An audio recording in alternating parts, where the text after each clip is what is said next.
Deus seja louvado porque este momento chegou. Eu estou muito feliz por estar aqui. Se você também se encontra feliz neste momento, diga amém em nome de Jesus. Amém. Quero convidar você a abrir a palavra do Senhor onde quer que você esteja neste momento. Pessoal aí de todo o Pará, de todo o Maranhão, de todo o Amapá, vamos abrir a Bíblia, livro de Êxodo, livro do Êxodo, lá no capítulo 1, Êxodo capítulo 1. Estamos começando neste momento a nossa Semana de Oração Jovem 2018, com o tema Reset, e que Deus possa dar um recomeço para a vida de cada um de nós, em nome de Jesus. Êxodo capítulo 1, faremos a leitura do verso 8 até o verso 11, isso mesmo, do verso 8 até o verso 11, abra a Bíblia. Se existe alguém próximo a você, sem a Bíblia na mão, chega pertinho dele, chega pertinho dela, para que junto contigo acompanhe a leitura da palavra do Senhor. E para a pessoa que está do seu lado, com fé, com convicção, diga em nome de Jesus: esta semana vai ser um reset na sua vida. Fala. Não. Se você não falar com um pouquinho mais de convicção, a pessoa não vai acreditar. De novo, ó, esta semana vai ser um reset na sua vida. Vai. Quem deseja o reset, diga amém. Amém. Eu não sei o que você precisa recomeçar. Se você precisa recomeçar a maneira como você está administrando suas finanças, se você precisa recomeçar o modo do relacionamento familiar, como ele se encontra, se você precisa recomeçar o jeito como você está administrando o seu corpo, eu não sei o que você precisa recomeçar, mas que haja um reset para melhor, para a glória de Deus, em nome de Jesus, amém? E para isso, não há um jeito melhor de ter essa experiência do que lendo a palavra do Senhor, que nunca volta vazia. Então abra a Bíblia, Êxodo capítulo 1, versículo 8 em diante. Amado, amada, nós estudaremos ao longo de toda esta semana a história de Moisés. Eu sei que você já conhece a história de Moisés, eu sei que você está familiarizado com a história de Moisés e consequentemente do Êxodo, experimentado pelo povo de Israel, mas é exatamente porque você já conhece, é exatamente porque você está muito familiarizado, que vai ser uma bênção ainda maior, porque estaremos usando uma coisa muito conhecida por parte de todos nós, para obtermos algumas lições que Deus deseja nos dar nesta semana em especial. Olha, eu não sei o que vai acontecer essa semana, não sei, eu só sei que por estarmos nas mãos de Deus, milagres e coisas extraordinárias poderão acontecer se deixarmos Deus agir.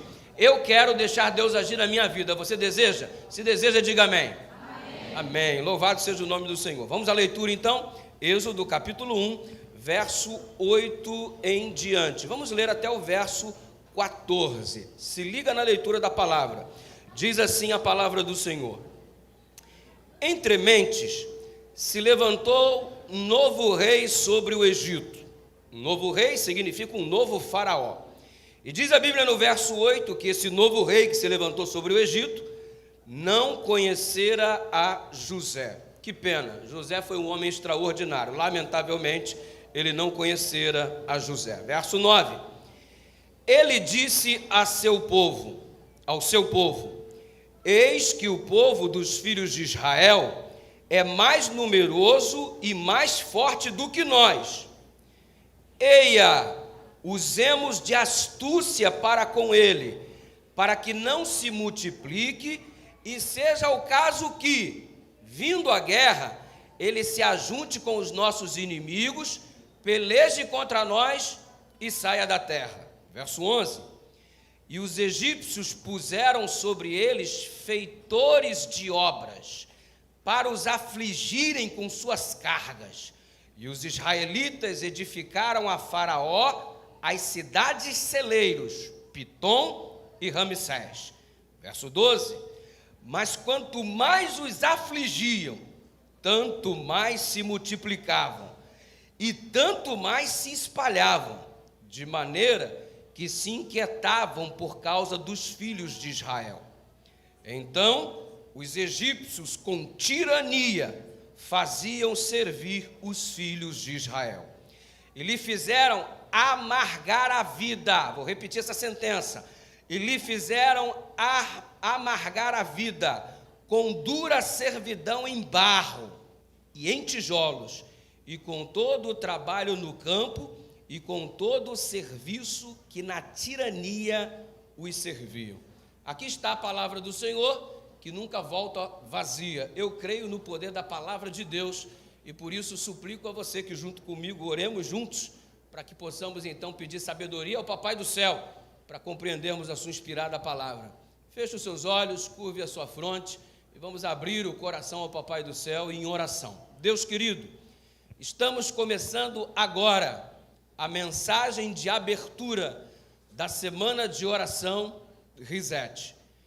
Existem muitas coisas que tu conheces perfeitamente bem, que precisamos resetar de nossa vida.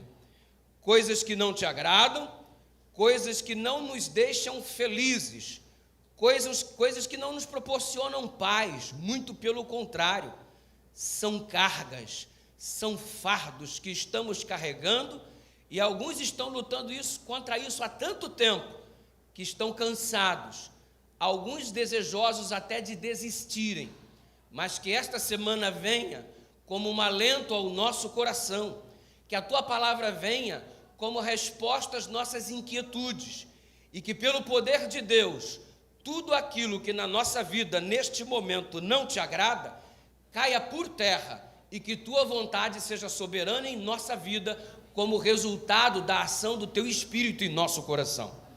Nós acabamos de ler a parte introdutória do livro do Êxodo, que conta toda a trajetória de Moisés junto com o teu povo. Uma experiência fantástica, que a partir de agora, cada um de nós que estamos aqui na comunidade viva, ou em qualquer lugar deste Maranhão, do Pará, do Amapá, do Brasil, ou deste planeta conectado conosco por intermédio da internet, que cada um de nós comecemos a experimentar um processo de intervenção profunda do céu na nossa vida, de modo que cada um de nós, uma vez que estaremos sendo resetados pelo teu Espírito, possamos dizer: não sou eu mais quem vivo, mas Cristo vive em mim. Que seja essa a realidade de todos nós, e que conforme tua palavra, tua promessa, a tua palavra nunca volte vazia do nosso coração. Nós te oramos em nome de Jesus, e todo o teu povo com fervor diz amém. Para a pessoa que está do seu lado, diga: Deus vai abençoar você. Vamos em frente. Começamos agora a semana Reset. E se você prestou bem a atenção na leitura que fizemos do versículo 8 até o versículo 14, algumas palavras saltaram diante de mim, pelo menos. Por exemplo, se você olhar o verso 11, você vai perceber que Faraó ordenou que carga e mais carga fosse depositado sobre os ombros do povo de Israel. O povo de Israel estava carregando uma carga que não lhe pertencia, carregando carga dos egípcios.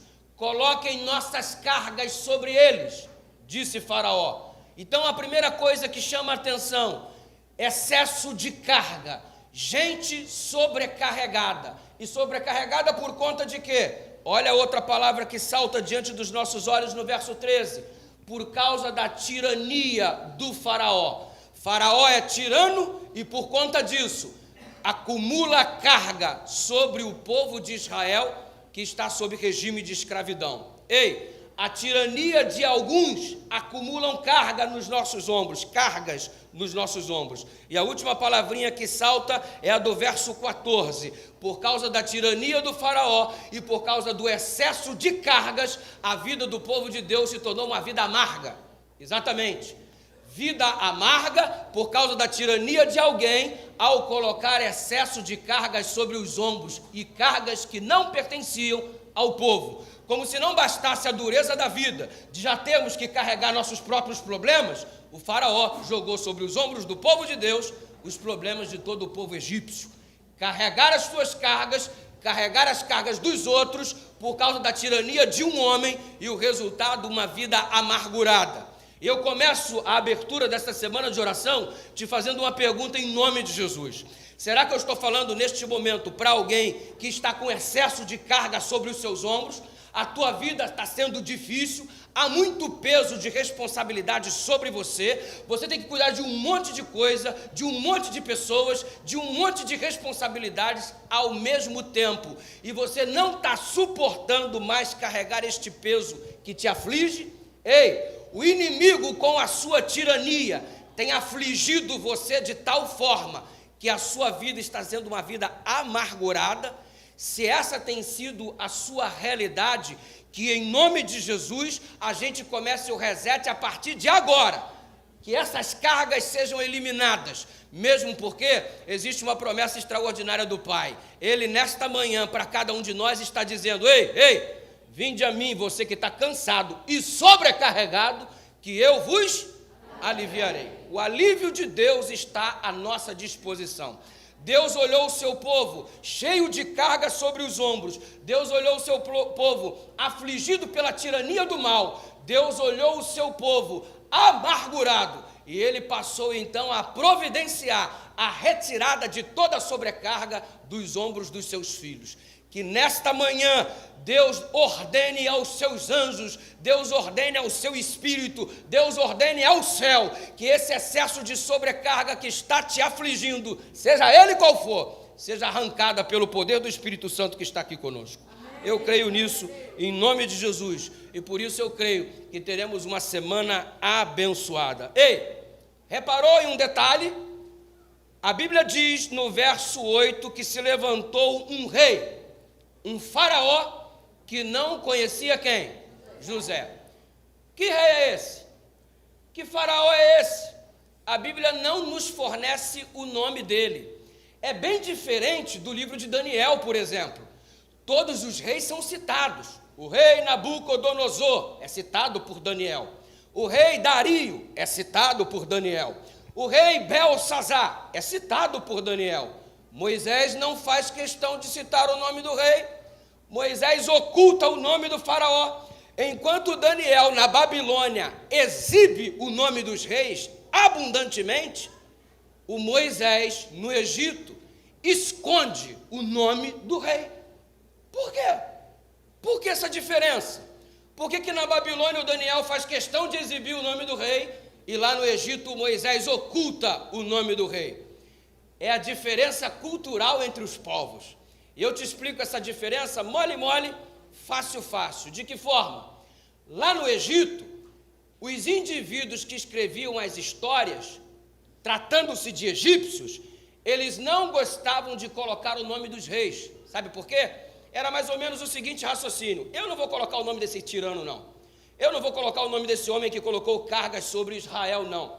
Eu não vou dar moral para ele, porque se eu citar o nome dele na história, eu estou dando moral para ele. Na consciência e na cultura egípcia, colocar o nome do rei seria dar uma moral que a gente não queria para ele. Já o pessoal da Babilônia pensava diferente. Eu faço questão de colocar o nome do rei para mostrar como Deus o humilhou, para mostrar como Deus o pisou, para mostrar como Deus, em relação a ele, foi e sempre será soberano. Percebe que consciência diferente? Na Babilônia, questão de exaltar o nome do rei para mostrar que Deus está acima dele. No Egito, não vou colocar o nome do rei, porque eu não quero dar moral para ele. Quem que está certo? Quem que está errado? Não há nenhum certo e nenhum errado. O que há é apenas uma cultura explícita no texto bíblico, um costume egípcio em evidência no Êxodo e um costume caldeu, babilônico, evidente no livro de Daniel. É uma questão de costume, é uma questão de tradição, assim como é costume você aqui no Maranhão comer arroz pra caramba, assim como é costume o pessoal lá do Minas Gerais comer pão de queijo pra caramba, assim como é costume o pessoal lá de Goiás se afundar na pamonha, assim como é costume o pessoal do Pará se afundar no açaí e vocês na Jussara. É costume, moçada. Não é que um é certo porque come arroz, o outro é certo porque come pão de queijo, o outro é mais certo porque come pamonha. Não é nada disso. É uma questão de costume e isso não infringe nenhum princípio. E a gente precisa estabelecer a diferença entre costume e entre princípio. O Moisés não está errado por ocultar o nome do faraó. O Daniel não está errado por exibir o nome do rei. É apenas uma questão de costume. Ah, pastor, é um absurdo. O Moisés está se comportando como um egípcio. É claro, filho, ele nasceu no Egito. E quem que nasce no Egito se comporta como egípcio. É natural, criança. Eu nasci no Rio de Janeiro, tu quer que eu me comporte como o quê, filho? Um americano? How are you, my brother? Você vê que é forçação da barra. Agora se liga no que eu vou te dizer. Você que fica metendo o pau, de repente, fulano está usando o costume do mundo. Moisés agindo como um egípcio, Daniel agindo como um homem da Babilônia. Que absurdo! E você, que age direto feito pagão e nem sabe? É mesmo, pastor? É. Tu é adventista e fica agindo como pagão. Ih, escandalizou? Te explico. Quando alguém espirra, atchim! Você diz o quê? O que você diz? Seu pagão. Você sabia que saúde era uma ordem que os pagãos executavam e davam no momento em que alguém espirrava? Sabe por quê? Porque eles acreditavam, na antiguidade, que quando o indivíduo espirrava, a alma saía do corpo. Aí quando ele falava saúde, os deuses ordenavam para a alma voltar imediatamente. Então tu é pagão. Você sabia? Ô fulano, vai com Deus. Pagão. Sabe por quê? No passado, eles acreditavam que os deuses, eles tinham jurisdição. O Deus de São Luís não é o mesmo Deus de Belém. O Deus lá de Imperatriz não é o mesmo Deus de Ananindeua. Cada Deus tem a sua jurisdição. Aí o pagão dizia, você vai sair para outro lugar? Então vai com Deus. A gente não precisava dizer isso, porque o nosso Deus está em todo... Ele é onipresente, você não precisa falar, vai com Deus, porque Deus vai estar aonde você estiver, em nome de Jesus. Amém. Mas a gente usa, vai com Deus. Parece até que para onde você vai, Deus não vai estar, então você vai com Ele, tá? Pagão. Você quer ver uma outra coisa? Você, por exemplo, adota um calendário, né? É engraçado o nosso calendário, porque outubro faz referência a mês 8. Novembro faz referência a mês 9. Dezembro faz referência a mês 10. Só que outubro não é mês 8. Novembro não é mês 9. Dezembro não é mês 10. Dezembro é mês 12. Novembro é mês 11. E outubro devia ser 8 e é mês 10. Que Babilônia. Que confusão. É porque em algum momento da história, eles puseram alguns meses que não existiam. Janeiro, em homenagem ao deus Janus. Fevereiro, em homenagem ao deus Febros, o deus do inferno. É por isso que o carnaval é em fevereiro, é a festa do inferno, é a festa da carne. E a gente está no nosso calendário. E eu faço aniversário em janeiro, mano. Pagão. E quer ver uma coisa? Um dia, Nimrod começou a ser adorado como deus da Babilônia, e o Nimrod morreu, e segundo o costume, Nimrod foi morar na lua, e estando morando na lua, olhou para a viúva lá embaixo, e ela disse, meu amor, eu vou engravidar você, e ele mandou os raios lunares, e então, foi morar no sol, e ele mandou o raio solar, e através do raio, a mulher engravidou, e nasceu o filho de Nimrod, no dia 25 de dezembro, o filho do Deus Sol. Data de nascimento, 25 de dezembro.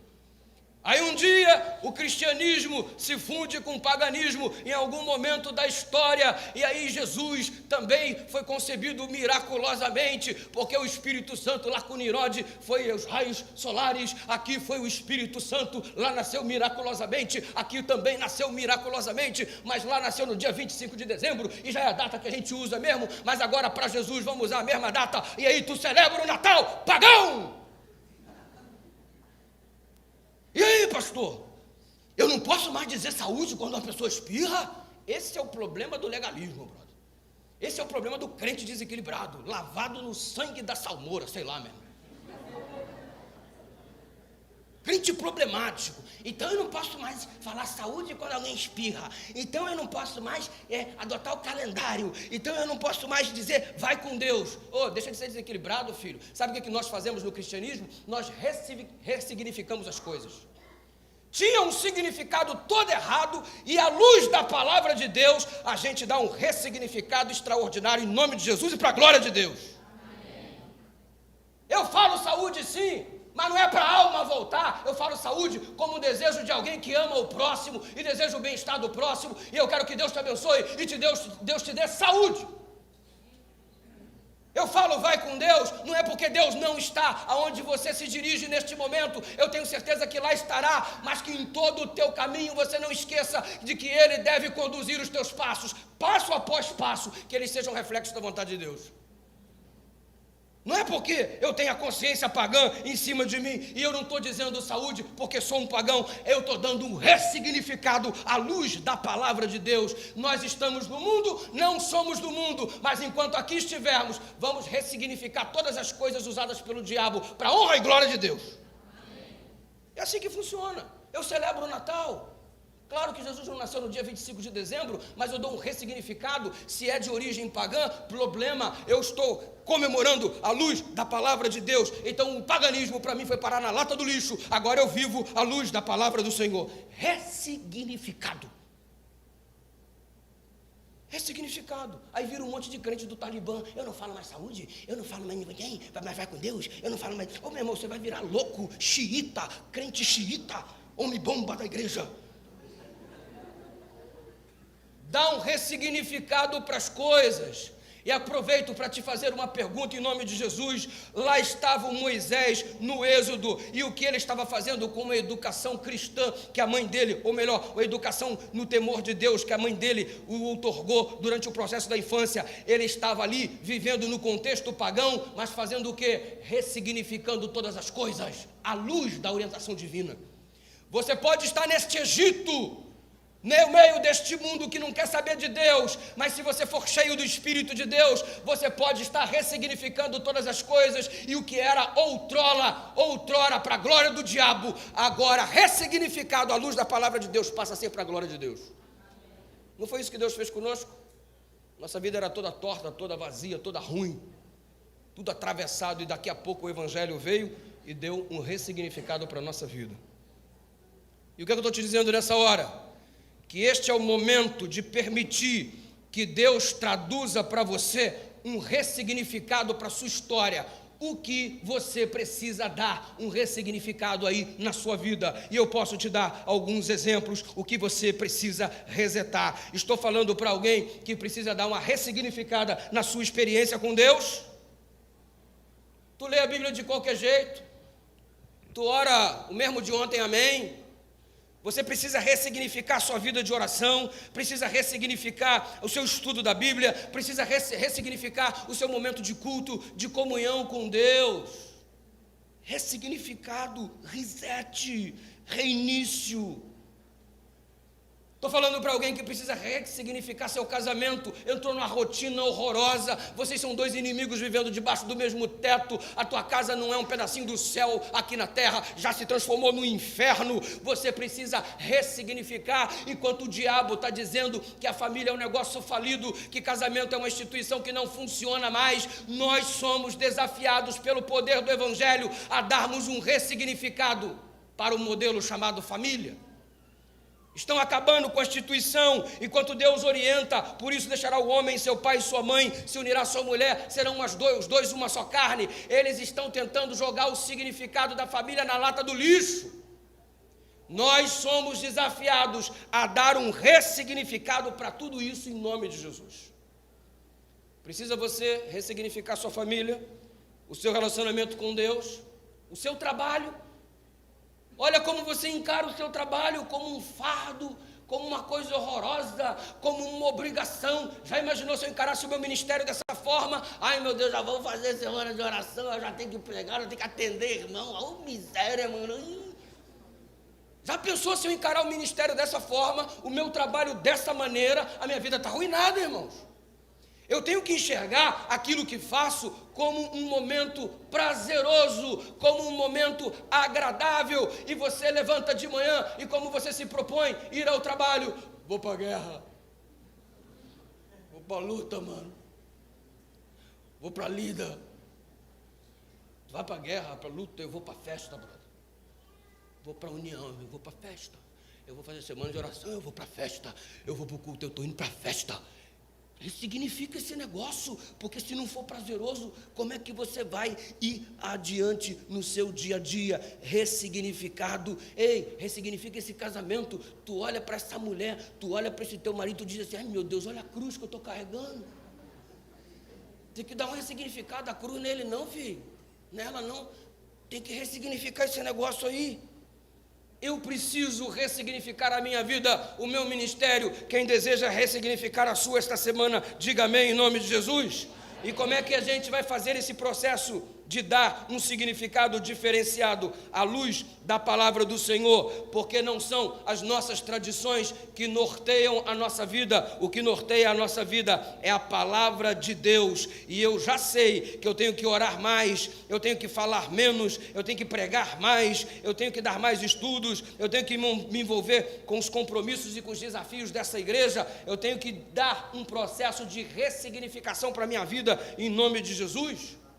Aí você observa o texto bíblico que estamos trabalhando do capítulo 1 do livro de Êxodo, e temos aqui a ausência da informação de quem é esse danado deste faraó. E é claro que a gente fica curioso. A Disney está dizendo que é o Ramsés, mas quem é a Disney? Para explicar alguma coisa da Bíblia. E por que ela diz que é o Ramsés? Você vai o desenhozinho lá do Moisés, da Disney, é o Ramsés. Por que é o Ramsés? Porque o verso 11 está dizendo, do capítulo 1 do livro de Êxodo, que construíram uma cidade, Pitom e Ramsés, e como teve um faraó chamado Ramsés, então foi o faraó que colocou o nome da cidade dele. Não significa isso?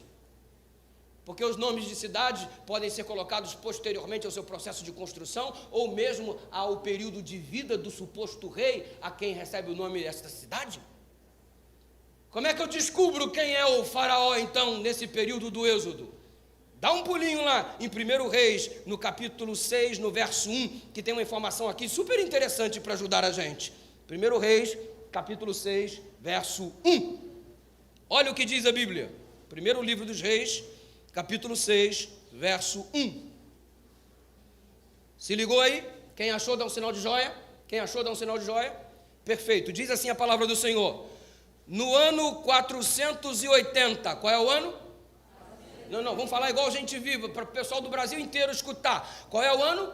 480. No ano 480, depois de saírem os filhos de Israel do Egito, Salomão, no 4º ano do seu reinado sobre Israel, começou a edificar a casa do Senhor. Então se liga, raciocina comigo.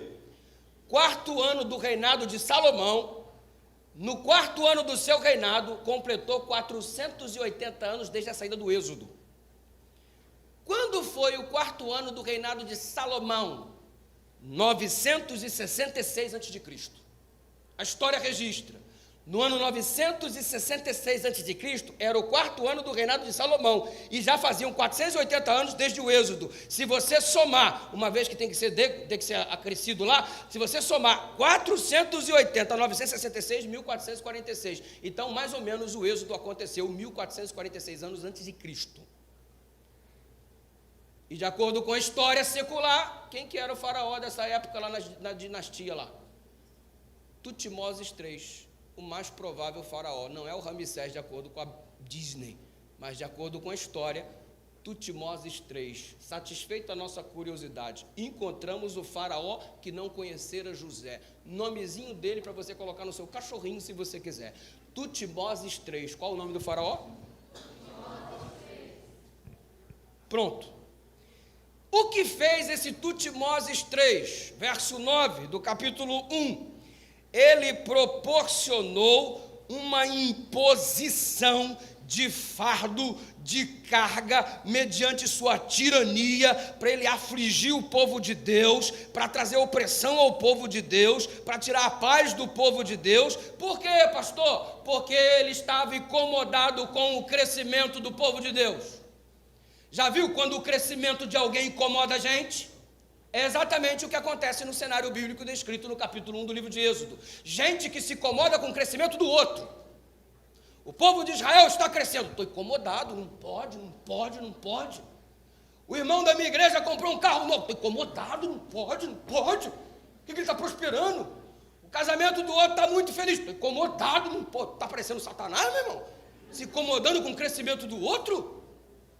O crescimento do outro deve proporcionar para a gente alegria. Ô irmão, está prosperando, glória a Deus, feliz por ele. Eu estou todo lascado, mas se ele está bem, eu estou feliz. A felicidade do outro não pode oprimir você, meu irmão. A felicidade do outro tem que te trazer alegria, porque se eu amo o meu irmão, ao vê-lo feliz, eu fico feliz também. Olha o comportamento do faraó. A gente está parecendo faraó? Se a felicidade do irmão, o crescimento do irmão me incomoda, então eu não estou sendo crente, eu estou sendo faraó. E show, faraó, sai de perto de mim, praga. Eu não posso me comportar como um faraó. Eu tenho que me comportar como servo de Deus e amigo de todos. Quem crê, diga amém. Amém. Agora o faraó está incomodado com o crescimento. E por isso, o que ele tenta fazer? Controlar, oprimir, impor. Já reparou que todo indivíduo que se incomoda com o crescimento da gente, tenta oprimir a gente, tenta impor alguma coisa, tenta controlar a vida da gente? Já viu aquele chefe no ambiente de trabalho que você começa a se destacar e o que ele faz? Insatisfeito com o teu crescimento, ele começa a criar uma política para controlar você, ele começa a criar uma política para podar você, para que você não cresça mais, porque o teu crescimento o incomoda. Ei, são os faraós modernos. E o pior, que no nosso relacionamento interpessoal, isso está cada vez mais evidente. E como é que a gente tenta, como faraó, controlar as pessoas? Já reparou? Usando força. O que o faraó fez para controlar o povo de Israel? Usou a força que tinha. E como é que funciona na nossa esfera nos dias de hoje? Simples. Tem gente que tem a força do dinheiro. Eu que sustento essa casa, é eu que sustento, é eu que ponho as coisas aqui dentro, é eu que pago as contas, quem manda aqui sou eu. É o marido do faraó. E os filhos e a esposa é o povo de Israel oprimido, padecendo no Egito da vida. Pastor, ore por mim, minha casa é um Egito. O faraó se levantou. Engraçado que chegou uma história aí que eu escutei esses dias. Cara, quando a gente pensa que já escutou de tudo, sempre surge uma novidade. Qual é a história? O pastor estava contando, estávamos aí no encontro de casais esses dias, aí o pastor se levantou para dar um testemunho. Irmãos, o marido me procurou. Pastor, visita lá em casa, o negócio está feio lá em casa, o casamento não está legal. O que está vendo? Pastor, o senhor imagina que a minha mulher está me cobrando por sexo. Como é que é? É, pastor. Para me chegar junto lá, minha mulher está me cobrando uma taxa. Eu, sério? Sério. Pastor, pelo amor de Deus, pastor, você está bravo, vai visitar lá em casa. Pastor, mais do que depressa, foi fazer uma visita. Chegou lá, irmã, essa história procede? Procede sim, pastor, estou cobrando mesmo. O pastor escandalizou. Que história é essa, menina? Você está cobrando seu marido para ter relacionamento sexual? Vocês não casaram, o corpo de um pertence ao outro? É, pastor. Mas eu vou te explicar porque eu estou cobrando. Esse infeliz não está fazendo compra mais para dentro de casa. Esse infeliz, ele não está pagando mais a escola das crianças. Esse infeliz não me dá um tostão para me comprar absolutamente nada do que eu preciso, inclusive roupa íntima. O pastor olhou para ela, olhou para ele e falou assim: irmã, quanto você está cobrando? Ela, X, aumenta o preço. É faraó, mano, porque tu tem o dinheiro no bolso, tu quer controlar, você não tem um orçamento participativo com o cônjuge, com os filhos, você é o único que trabalha, quem manda é você, e você tem que decidir tudo, todo mundo tem que fazer o que está querendo controlar, impedindo o crescimento dos membros de tua família, porque você detém o poder do dinheiro, seu faraó. Aliás, eu tenho uma mensagem para os faraós, se há algum me escutando. Show, faraó. Vira para a pessoa que está do seu lado e fala assim: sai, Faraó.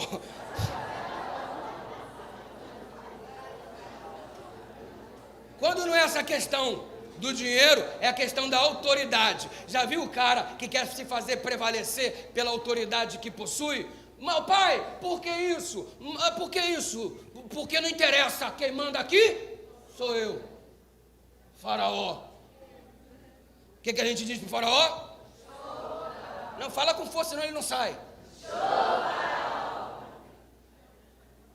Ou quando não é pela força do dinheiro, pela força da autoridade, pela violência, irmãos. O cara fala, aí não consegue o controle, controlar as pessoas, inibir o crescimento, ele parte para a pancada. E quanta gente hoje está apanhando dentro de casa. E quando a gente fala de violência no lar, a igreja tem até um trabalho bonito aí, quebrando o silêncio e tal. Quem se pronuncia são as mulheres. Parece até que só mulher que apanha. É porque é muito feio o homem dizer que apanha, né? Tem a lei Maria da Penha. E a mulher: eu apanhei do meu marido. Mas tu não vê o marido dizendo: eu apanhei da minha mulher. Que feio ele dizer isso. Então ele só fica calado, mano. E talvez você aqui nessa manhã está tomando umas pancadinhas em casa, brother. E você está orando para que um dia saia a lei João da Penha. Que em vez de ter um faraó dentro de casa, tem uma faraóia, sei lá o que, mano. Aí, pela violência, mano. Quer controlar o crescimento da pessoa, porque o crescimento da pessoa te inibe. O que a gente diz para o faraó? Só mulher que fala, ó. As mulheres querem libertação, irmãos. O que a gente diz para o faraó? Quando não é isso, é a pressão psicológica. Quer inibir o crescimento da pessoa, controlar a pessoa pela maldita pressão psicológica. Aí diz: você não tem para onde ir, você é burro, só eu que te aguento, ninguém te quer, te mando embora. Fica fazendo a maldita pressão psicológica para controlar a pessoa. O que a gente diz para esse maldito faraó? Mulheres oprimidas. Faraós que controlam por intermédio da exploração e do trabalho infantil. Não permite o crescimento cultural da pessoa que vive contigo. Já viu aquele cara que não quer que a mulher estude? Não quer que ela converse com ninguém? O bonitão quer estudar, quer fazer curso, mestrado, doutorado. Ele quer viajar para alguns MBAs, ele quer fazer isso. Mas a mulher não. A mulher tem que ficar dentro de casa, ela não pode crescer, ela não pode se desenvolver. Inibe o crescimento, inibe círculo de amizade. Você não pode conversar com ninguém. Vai conversando o quê? Porque esse novo amigo aí, quem ele é teu amigo e não é amigo meu? Inibe. É o desejo do controle, é o faraó moderno. E sabe qual que é o fim da história de todo faraó? O miserável vai morrer sozinho. Vai ficar só. Amém. Eis que chegou o juízo a essa terra. Há um desabafo, um clamor interno. Amém. Morre, faraó. Oh, glória. Esse é o grito dos desesperados. Término da história do faraó, o infeliz morre sozinho, porque você fica querendo dominar, você fica infligindo sofrimento, você fica querendo dominar, inibir, massacrar a vida da pessoa. Vou te dar um recado em nome de Jesus: você vai morrer sozinho, porque a primeira oportunidade, tua mulher vai fugir, teus filhos vão te abandonar, as pessoas vão te deixar para trás, você vai ficar sozinho. Abre o teu olho, faraó, deixa Deus te dar um reset em nome de Jesus. Ainda há tempo, mesmo para esse que tem que morrer. Ei, já percebeu que a pessoa muito oprimida, ela tende a ficar cega? Verdade? Você observou, e vamos estudar aqui o livro de Êxodo ao longo desta semana, em algum momento, olha o povo de Israel o que fez, virou para o Moisés e disse: ô Moisés, o faraó está com raiva da gente, por causa de você. Que absurdo. O que o Moisés fez? Olha o faraó, infligiu carga de trabalho, massacrou psicologicamente, fisicamente, torturou o povo de Israel, matou criança pra caramba, arruinou a vida de um monte de família, e daqui a pouco o povo estava indignado com Moisés, porque o faraó estava com raiva deles. Percebe como a opressão torna as pessoas cegas? O indivíduo é afligido, oprimido, escravizado, maltratado, machucado a vida inteira, e ele começa a olhar com o seu opressor e começa a achar que a culpa é dele, irmãos, e não daquele que oprime. Ei, que Deus possa abrir os teus olhos em nome de Jesus. E nós nos comportamos igualzinho em relação a Deus, sabe por quê? O diabo te oprime, o diabo te aflige, ele te joga um fardo pesadíssimo nas tuas costas, e o que você faz? Igual o povo de Israel, em vez de colocar na conta do faraó, coloca na conta de Deus. Colocaram na conta do Moisés um problema do faraó, e você coloca na conta de Deus um problema que é do diabo. Eu não vejo você dizer, o que o diabo está fazendo comigo? Você só diz assim, ai meu Deus, porque o Senhor me abandonou. Tudo na conta de Deus. Manifestamos o mesmo comportamento dos escravos israelitas lá no Egito. O faraó faz mal, culpamos o Moisés. O diabo arrebenta com a gente, culpamos a Deus. Show, faraó. Já viu a síndrome do opressor oprimido? Você passou a vida toda sendo esmagado, afligido, sofreu pra caramba. Se um dia você subir ao poder e se tornar um faraó, um líder de alguma coisa, aí você imprime nas pessoas tudo aquilo que você passou. Porque você sofreu, você quer que as pessoas sofram também. Show, faraó. O que a gente diz para o faraó em nome de Jesus? Show, faraó. Mais peso, mais carga, mais tirania, vida de opressão, e quando o faraó não nos aflige, é o próprio Satanás que está nos afligindo, andando ao derredor, bramando como um leão, buscando a quem possa devorar, mas graças a Deus estamos reunidos na presença do Senhor, para recebermos um reset da parte do Espírito Santo, para sermos novas criaturas em Cristo Jesus. Agora tem uma coisa linda no texto, é uma coisa que me conforta, que me faz olhar para toda a carga, para todo o peso de tormento, de tortura, de aflição, e me ver uma esperança, me faz contemplar uma esperança. Porque o texto bíblico diz que quanto mais eles eram afligidos, quanto mais pressão sofriam, tanto mais se multiplicavam. Então deixa eu te dizer uma coisa. Não interessa quanta carga seja colocada nos teus ombros, não interessa quanta pressão e opressão você receba, se você segurar nas mãos de Deus e a receber com alegria o libertador que está sendo enviado para você, para dar um reset na sua vida, não interessa quanta aflição, a vitória é nossa em nome de Jesus. Amém. A liberdade vai chegar para a gente. Você precisa acreditar no libertador que está sendo enviado. E sabe, eu fiquei tentando pensar uma história para ilustrar e encerrar a mensagem falando sobre pressão, opressão. E eu estava pensando assim, Deus, que coisa que eu já experimentei na minha vida que eu podia usar para exemplificar esse negócio, porque é sempre legal contar uma historinha, né? O pessoal gosta da historinha. A gente vai pregar em algum lugar e pergunta, pastor, qual é a história que você vai contar hoje? Eu arrumei uma história para isso aqui. Eu morava na Avenida Marginal. Nunca gostei desse nome. O pessoal na escola, quando dizia assim, seu endereço. Porque você já mora no Rio de Janeiro, na Avenida Marginal, mano. Fica ruim pra caramba dizer, né? Eu sempre tinha maior vergonha de dizer Avenida Marginal 272, Jardim Paraíso, São João de Meriti, Baixada Fluminense. Em frente à favela do Dique, divisa com Belfor Roxo. Eu tinha maior vergonha de dizer isso. Mas sabe por que eu tinha vergonha de dizer que eu morava na Avenida Marginal? Não era só por causa do nome, não. Eu tinha vergonha porque era o lugar mais pobre do bairro Jardim Paraíso. Pior lugar. Especialmente se você está falando com a menininha e tal, e a menina, você mora onde? Já queima logo o filme se dizer que era Avenida Marginal. Toda a chance já vai pelo ralo.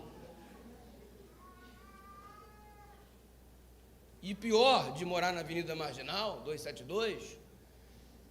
é que nublava e já dava enchente. Não precisava chover. Se aparecesse uma nuvem negra, o valão já transbordava, irmão. Que coisa, que região sensível. Qualquer chuva, a rua era a primeira a encher. Todas as ruas enchiam, mas vinha assim, a Avenida Marginal e todas as demais. Aí quando a enchente recuava, todas as ruas secavam, a Avenida Marginal continuava cheia. Quem mora na Avenida Marginal é quem vive dentro da enchente. Onde que você acha que eu aprendi a nadar? Eu sei nadar. Aprendi em piscina não, mano. Enchente. Valão transbordava, salve-se quem puder. A gente aprendeu a nadar na água de vala. Peguei todos os vermes que você já imaginou na sua vida. Tive todos, imunidade completa, mano. Estou pronto para perseguição. Mas era a infelicidade de quem morava na Avenida Marginal. Minha mãe juntou todas as economias, irritada, trabalhou com meu padrasto, trabalhou, juntou, construiu uma muralha. Não construiu um muro, ela construiu uma muralha, mano. Para quê? Para não encher mais dentro da casa da gente.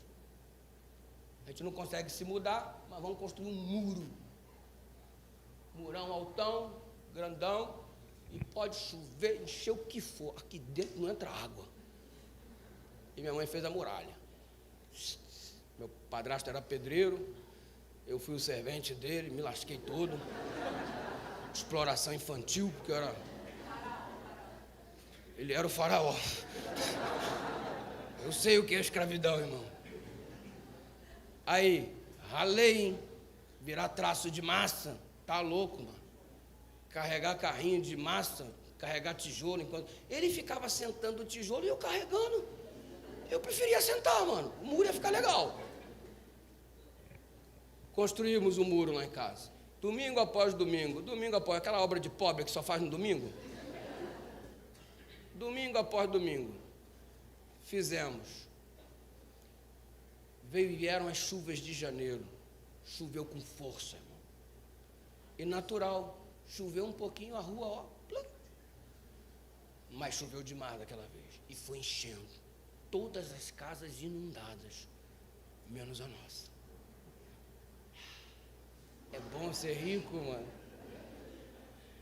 É bom ser rico, cara. Eu tenho um muro. Mas o nível da água aumentou demais, irmão.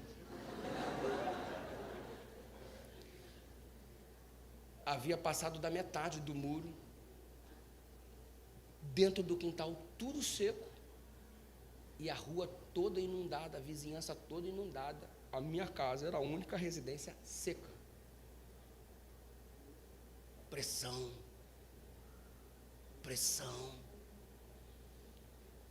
Eu estava em cima do meu beliche, quando eu vi todo o muro desabar. Pá! Aí veio aquela enxurrada, uma onda na minha casa. E veio cachorro junto. E veio cobra. E veio um monte de bicho. E aquelas coisas todas invadindo a minha casa, eu em cima do beliche, o nível subindo. O muro não suportou a pressão. Caiu. A casa que estava vazia ficou a mais inundada de todas. E a pressão trouxe prejuízos maiores ainda, porque veio com muita força. E essa imagem fica na minha cabeça até hoje, eu em cima do beliche apavorado, achando que ia morrer afogado. E a água invadindo a minha casa, o do muro ter desabado. E passado a enchente, o estrago pôde ser facilmente perceptível, percebido. E depois o trabalho para reconstruir todo o muro. Trabalho. Desafio. Sabe por que o muro precisou ser reconstruído? Porque nós não suportamos, o muro não suportou a pressão. Você está sendo afligido, a carga demais sobre os seus ombros, a dor demais sobre você. Você está amargurado, tamanho volume de carga que está sobre você. Tem um maldito faraó perto de você, te infligindo sofrimento, e você está clamando dia e noite por libertação, por ajuda. Alguns ainda estão resistindo à pressão, o muro está em pé. Mas talvez eu esteja falando para você nesse momento, em qualquer lugar deste Brasil, cujo muro desabou. Pastor, não aguentei a pressão. Casa caiu. Já viu esse verbete da juventude? Pastor, a casa caiu. Por que a casa caiu? Porque você não suportou a pressão do faraó. E você está tendo maior dificuldade para reerguer o teu muro, para reerguer a tua vida, para reerguer a tua casa. A casa caiu e você não está conseguindo levantar. E você chegou aqui na semana de oração, chegou aqui nessa manhã, neste lugar, nessa comunidade viva, está reunido aí nessa igreja, nesse pequeno grupo, e sabe que a tua casa caiu. Teu muro desabou. Foi muita pressão no trabalho, foi muita pressão sexual, foi muita pressão financeira, era muita conta para pagar. Você cedeu à pressão, teve que dar aquela nota falsa, teve que fazer aquela falcatrua. Você não aguentou a pressão, teve que ir para um motel, muita pressão. O muro desabou. E você chegou aqui com a tua casa destruída. Será que tem jeito? Tem. Deus é o Deus do reset. Não importa o quanto o faraó arregaçou contigo, não importa o quanto o teu muro tenha caído e cedido à pressão, Deus está te dando a chance de reerguer a sua vida em nome de Jesus. Eu creio nisso. Eu quero saber se há alguém neste momento que acredita nisso em nome de Jesus. Posso escutar um amém? Há alguém nessa manhã que precisa da ajuda do Senhor Deus para se ver livre de alguma opressão, para reconstruir o muro que desabou. Há alguém que precisa resetar alguma faceta de sua vida e recomeçar a sua história com Deus. Há alguém que precisa ser aliviado dessa maldita carga que está sobre os seus ombros, da tirania do mal que está afligindo você. Você está no Egito, você quer libertação. Veio ao lugar certo. E se é isso que você deseja, essa é a sua oportunidade. Reerguer este muro desabado, esta casa caída, retirar este fardo dos ombros, onde quer que você esteja agora, ou seja aqui no espaço, ou seja aqui na comunidade viva, ou em qualquer igreja, ou em qualquer pequeno grupo, ou em qualquer lugar, em nome de Jesus. Se você quer que Deus reerga você, escuta essa canção, é Ele falando ao seu coração. Por isso que eu convido o Temes para vir aqui em nome de Jesus, acompanhado das pessoas que vão estar cantando junto com Ele. E essa é a oportunidade que Deus está te dando para você que já cedeu à pressão, levantar esse muro. Para você que está agonizando no meio do Egito por causa da opressão de um maldito faraó, permitir que Deus liberte você e arranque este fardo de sobre os seus ombros. E se essa é a obra que Deus quer fazer contigo e você permite, tome uma decisão nessa manhã. Ponha-se em pé em nome de Jesus. E a tua atitude de ficar em pé nesta hora é você dizendo: Senhor, eu não quero mais carregar esse negócio, eu não quero mais esse faraó me afligindo. O único Senhor da minha vida não é o faraó, é o Senhor dos exércitos. Eu decido. Chega de carregar esse fardo que você não precisa. Chega de ficar lamentando esse muro que desabou. É hora de reset. É hora de começar de novo. Apesar de termos perdidos para alguns tipos de pressão, a gente vai começar de novo em nome de Jesus. E onde quer que você esteja agora, o Senhor te proporcione esse reinício pelo sangue de Jesus. Que seja uma semana abençoada para todos nós e que Deus nos dê a capacidade de recomeçar onde quer que estejamos, em nome do Senhor. Deixa Deus agir na sua vida. Abra o seu coração, entrega o teu caminho ao Senhor, confia nele, mais Ele fará. Segura a mão do seu irmão. Vamos orar juntos neste momento. Senhor, nós não queremos mais estar nas mãos do faraó. A gente não quer mais carregar este fardo de opressão. A gente não quer, Deus bendito, sermos afligidos pela tirania do mal. Chega de escravidão. A palavra diz que quando mais o povo era oprimido, mais o povo crescia. Mostra-nos para a glória do Teu nome crescimento, Senhor, em meio à opressão deste mundo, para que o diabo seja envergonhado diante das Tuas obras em nossa vida. Ajuda-nos a dar um ressignificado para a nossa vida pelo poder do Espírito Santo. Toma cada um nas Tuas mãos, porque Tu sabes que alguns aqui já caíram diante da opressão. O muro desabou. Não suportamos o mal por um tempo e falhamos. Nos submetemos à opressão. Perdoa-nos por sermos esses fracassados seres humanos, que muitas vezes não correspondem às Tuas expectativas.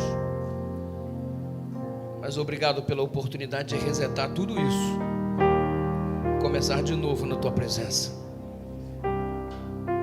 Não importa quantos muros já tenham desabados aqui em nossa vida ou na vida de cada um, que esta seja uma semana de reconstrução, que esta seja uma semana de reset, em nome de Jesus. Dá um abraço no teu irmão e diga que o Senhor possa resetar sua vida. Obrigado a você que esteve conectado conosco. Amanhã às 19h30 estaremos juntos. Obrigado desde já por ter estado ao nosso lado.